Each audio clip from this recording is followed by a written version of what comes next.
And we have a special guest now joining us for a little reaction to last night's election. Bernie Marcus, who was the co-founder of Home Depot, is here. Bernie, good morning. Good morning. How are you both? We're good. We're a little tired watching the election returns. How about yourself? Well, I went to sleep about 11:30 after the returns came in from the Midwest, and decided that it was over. Mm-hmm. Now, and obviously it is over. Although I have to tell you something. I could just add one thing. I've been a marketing guy all of my life, and I think I've always had a feel for the public and what the public does. Driving back yesterday, I heard the radio, and I heard two people on the radio. One woman was out of work for 3.5 years, and she said, "I'm voting for Obama." The second one was a guy who was a waiter who had a PhD, couldn't find a job, and he said he was voting for Obama. So I kind of scratched my head, not quite understanding the psychology of the voters this year. I don't get it. I just don't get it. Bernie, I mean, that really gets to the point here, and you're a prominent Republican, and what's interesting, look, the president, we're talking about a country that has an 8% unemployment rate, 15% underemployment rate, and in the Electoral College, you know, despite it was a close popular vote, but not too close, you really had, you know, it's shaping up to be a rout in the Electoral College here. I mean, this really gets to the point about how Republicans need to do some soul searching about how they make themselves electable again, doesn't it? Well, it certainly does. I happen to be a Republican. I'm a conservative on fiscal, but I'm not very liberal on social. Excuse me. And I think that maybe there's going to have to be a middle party somewhere, understanding that the electorate is not happy with the what the Republicans are giving. Listen, this was the year. If you couldn't, when you have an economy as bad as it is, with people struggling, and you can't elect a Republican, there's something wrong with the Republican Party's nominee. I mean, I think that Romney was a good choice. I think he was a great choice, a decent man that had good experience, that probably could help this country dramatically, and he was turned down. And I don't know. Is it the media that was able to create this? Was it the media that drove it, or are people just not focusing on the issue the way they should? I don't know. All I can tell you guys is this: I'm retired out of the business, but I am involved with America. I'm concerned about my grandchildren, and the direction we're going in is not a good direction. Mm-hmm. I also started something a year or so ago called Job Creators Alliance, and it really was putting together job creators, the real people that create jobs, because that's the big issue in America today.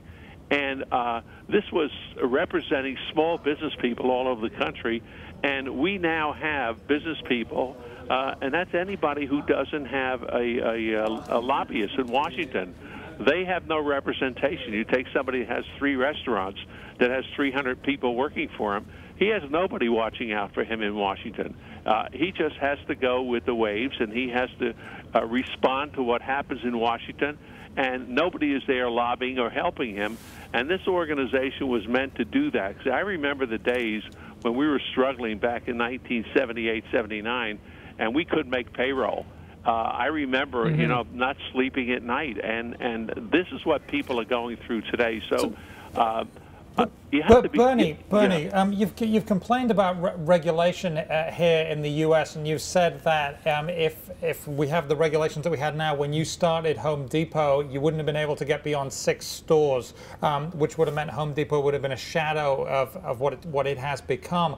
Where would you set up a company now? Would you go across the pond to somewhere in Europe? Would you go to South America? Where would you set up? What advice would you have for young entrepreneurs? Look, I think entrepreneurs are going to find a way to be successful no matter what.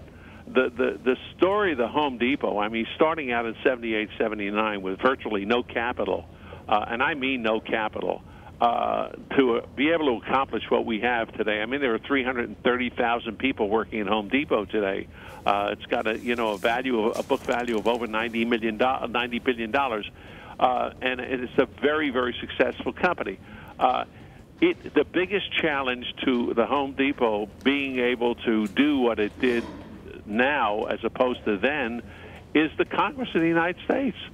And you know, I'm talking about the Republicans and the Democrats. One of the biggest blows that we would have suffered was Sarbanes-Oxley. And Sarbanes-Oxley was signed by a Republican president.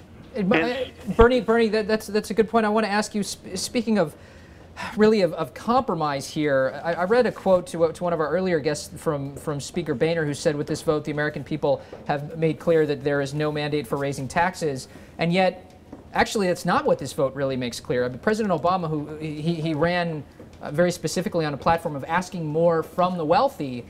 You're a wealthy American, and are you ready to pay more in taxes in order to help close the deficit? Well, let me say this to you, and I think I speak for a lot of people that I know that have great wealth.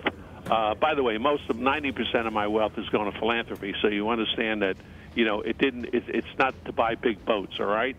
And I'm not apologizing for it, because I'm proud of what I've been able to achieve. But I think that raising taxes to spend more is not the answer. I don't mind paying more taxes as long as Nancy Pelosi is not spending it. Mm-hmm. Okay. If it's going to pay down the debt, then I don't have a problem with it. Okay, and hopefully that is a good platform for compromise. Mr. Marcus, thank you so much for joining us this morning. Thanks, Bernie.